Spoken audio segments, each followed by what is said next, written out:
All right, and so I've done a few more things now. I've trimmed things up right here, here, and moved them around just so that the timing feels better and it feels, again, more like one cohesive roar instead of a bunch of different layers patched together.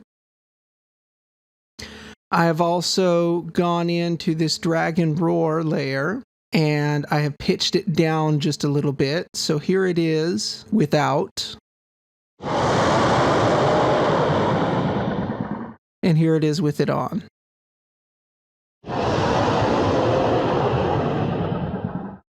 So it helps the dragon to feel larger and remove some of those harsher frequencies from the high end. So here it is, especially in the context of the whole mix, it sounds like this.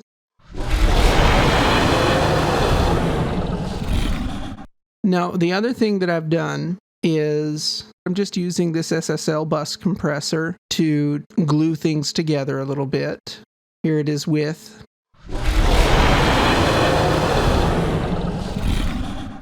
And here it is without. What I will go into a little more detail on is this distortion that I've added on to just the low bus, or the bus for all of my low frequency layers. This is a model of an old recording console, and it adds a lot of really nice tube distortion, especially as you overdrive it. So I've done that, boosted the highs and the lows here. You can hear it. Let's just solo our lows. You can hear it without.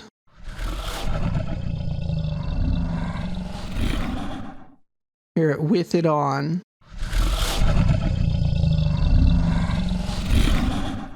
And it really makes a difference as you listen to everything in context with it out.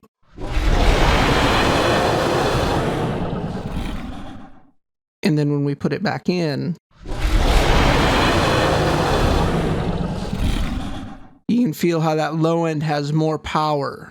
So that distortion is really helping us out there. I'm going to make a few more changes and I'll be back after I've done that.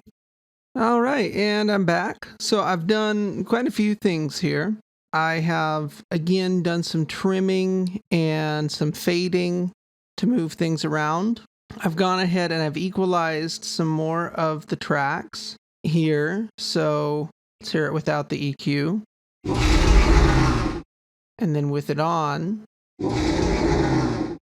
So what I've done is I've added a little bit of power here in the lower mid-range. Taken out some of the super low end because we've already got low frequency layers for that. Taken out some of the super high end. We've already got some hiss for that. And it's kind of funny because a low pass filter, removing some of that high end can sometimes help your mid range to stand out a little more. I've then dipped some frequencies that were sounding harsh in the wrong way. And that's kind of the formula that I applied to all of these layers. So for this creature, Demon Screech, you can hear it without the EQ. Then with.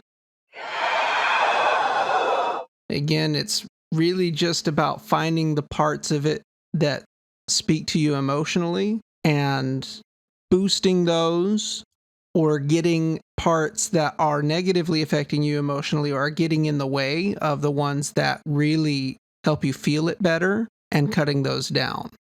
So what I've also done is on the whole mid bus, I've done some processing. I have added Waves Vitamin, which is a really nice sounding harmonic enhancer, or another fancy way of saying distortion. So what Vitamin is doing, if you want to hear it, let's solo these mid frequencies and then turn off Vitamin altogether. When I turn it back on, you can hear how it's more present and more powerful. What's really fun is if you want to just hear what Vitamin is doing, we can pull the direct signal out and listen just to what Vitamin. So there we can hear just what Vitamin is adding to the signal.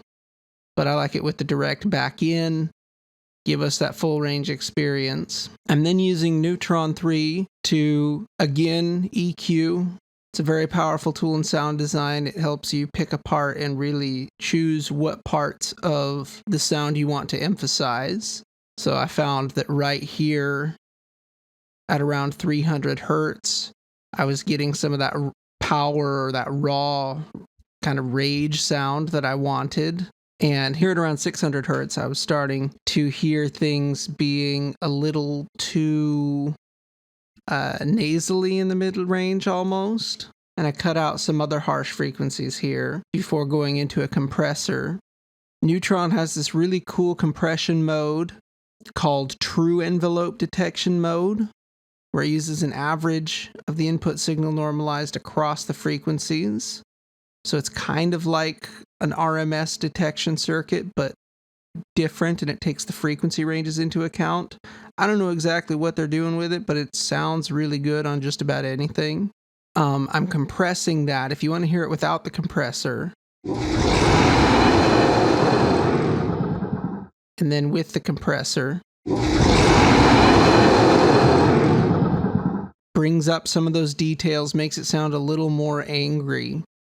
All right, and then another thing that I've done is across my high bus, I'm doing some filtering using Chop Shop.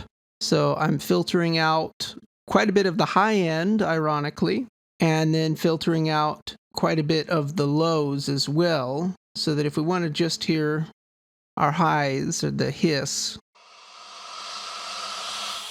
there it is with and without. You can hear how that hiss without it kind of steps on everything else's toes. So when I put it all back into the mix, it sounds... When I put it back and we listen to everything all together, it fits in better with those filters applied. Okay, now I think we're far enough in with the roar. Let's start looking for sounds that we can use for the beating of the dragon's wings. So I'm going to go back into Soundly, go offline, find some sounds that I like for the flapping wings, and then I'll come back online and show them to you. Okay, I lied. I went ahead and worked some more on the dragon roaring. I've added some EQ and stretched out this layer of Dino Hiss Dragon. So here it is without the EQ. Here it is with it. Again, I've emphasized kind of the power region in the mid-range, taken out a little bit of harshness or parts that were stepping on other layers' toes, and then boosted a little bit of presence here. I've moved these layers around a little bit and EQ'd the roller coaster a little bit, just kind of making some fine-tuning adjustments there. The other big thing that I've done is to help, again, add some cohesion or glue to the sounds. I went to the bus of everything roaring, and I added some reverb using Soft Tube's reverb. And this is a really nice sounding reverb. I like it a lot. I just played around with the settings. I added more pre-delay than I usually do because I want it to sound like a bigger space, which is why I also opted for the larger earlier reflections. But I didn't want it to sound echoey, so I added some diffusion and kept it dark so that it's not a really noticeable reverb effect. It's just kind of holding all the sounds together. So here it is without the reverb. And here it is with it on.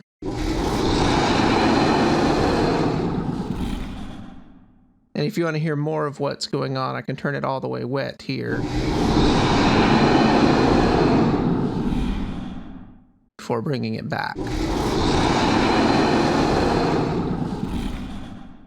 There we have it. Now I think we're about ready to start working on looking for sounds for the wings. So let's open Soundly back up. So I'm going to search wings, and let's see what we get.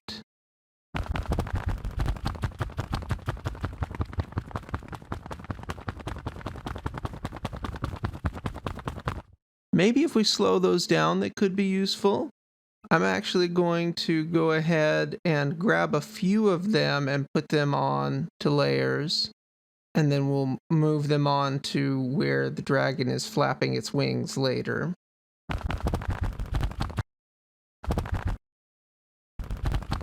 No, maybe this one. So I just grab this, drag it on, And boom, there it is. I'm actually going to create a new bus just to keep things organized. And we're going to call this wings. And we got to pick a color for this. For the wings, let's use green. Fern. I live in Washington. We've got a lot of ferns here. All right, let's go back and find some more wings flapping.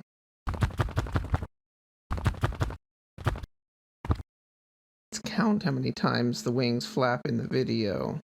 1, 2, 3. I'm actually going to go ahead and mark these now on camera so you can kind of see my process. So I'm going to be skipping frame by frame. Okay, I'm going to set a marker here, wing.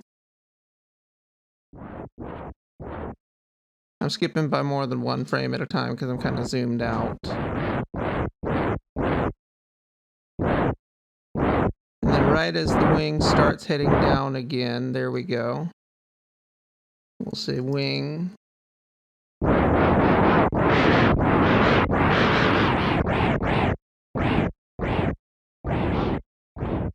And then right there, we'll say wing. That'll give us kind of an idea of where to put these. We're going to pitch and we're going to play with them a little bit. But for now, let's just keep gathering sounds that might work. And I'm going to show you how easy this is in Soundly. Let's listen to the parrot wings.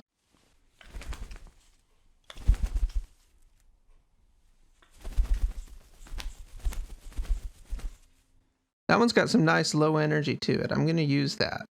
Make this a folder, color it, go back to Soundly. Let's grab this one and go back to Soundly. Grab this, put it here, and we'll gain it up a little bit. Okay, what other wings do we have? That could be good. Let's just grab this here, add a new track, color it, go back to Soundly, and we're just going to push the spot to Reaper. Boom, there it is. And now we can duplicate this. Let's slide it out, trim it a bit, put it there, put it there. Again, we'll play with the actual timing of these later.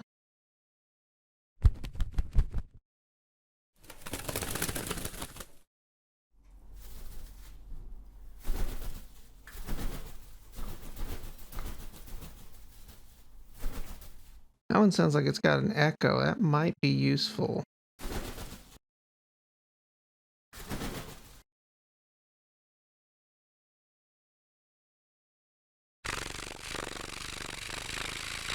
Yeah, I didn't think a moth would be quite what we want. Let's try this one. There we go. I really like that one. Color these. Spot it to Reaper. From there we can, I'm just using the command key. Your shortcut may be a little different because I've adjusted mine to be more like Pro Tools, and so it's kind of a hybrid between the Pro Tools and Reaper shortcuts. So look up the shortcut that works for you, or just go into your actions list and adjust it yourself if you're using Reaper. That's a little too noisy. Let's listen to Close Seagulls. That could have been useful for the dragon roaring. I might actually grab that. Pitch it down, put it in this mid-range section, make us a new track, color it pink, go back to Soundly. That's kind of the fun thing about using Soundly is sometimes you find sounds that you're not expecting and then you can use them.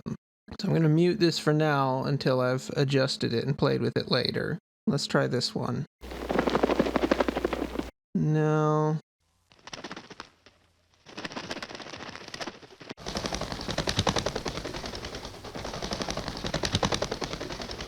That would be a little difficult to edit out.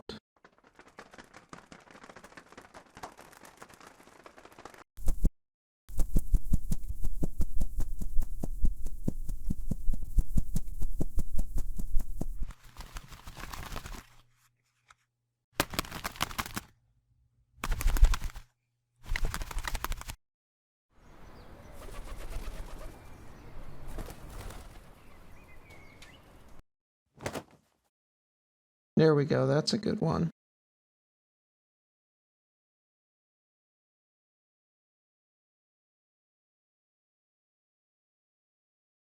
hawk.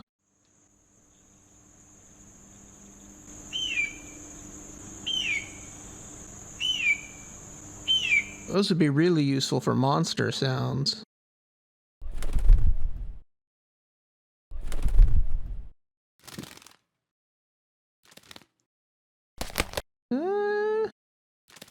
That could be useful if we pitch it down. Let's use this. So you can see what I'm doing. I'm just grabbing everything that might be useful, and then we'll sort through it later. Keep our mind working in only one mode at a time.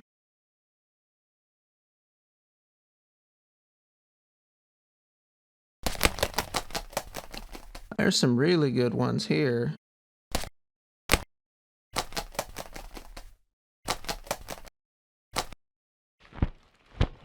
There we go. Those are really nice too. Obviously, I'm not going to use all of these layers, but we will definitely be getting enough here that we'll get something useful. There we go. That one's a flag flapping apparently, but hey, that sounds good. Go here, make us a new track. That could be really useful. Ooh, that one's got a lot of low end. I like that one. Bought it to Reaper. There we go. Ooh, that's perfect. And it just keeps going on and on and on. Holy cow.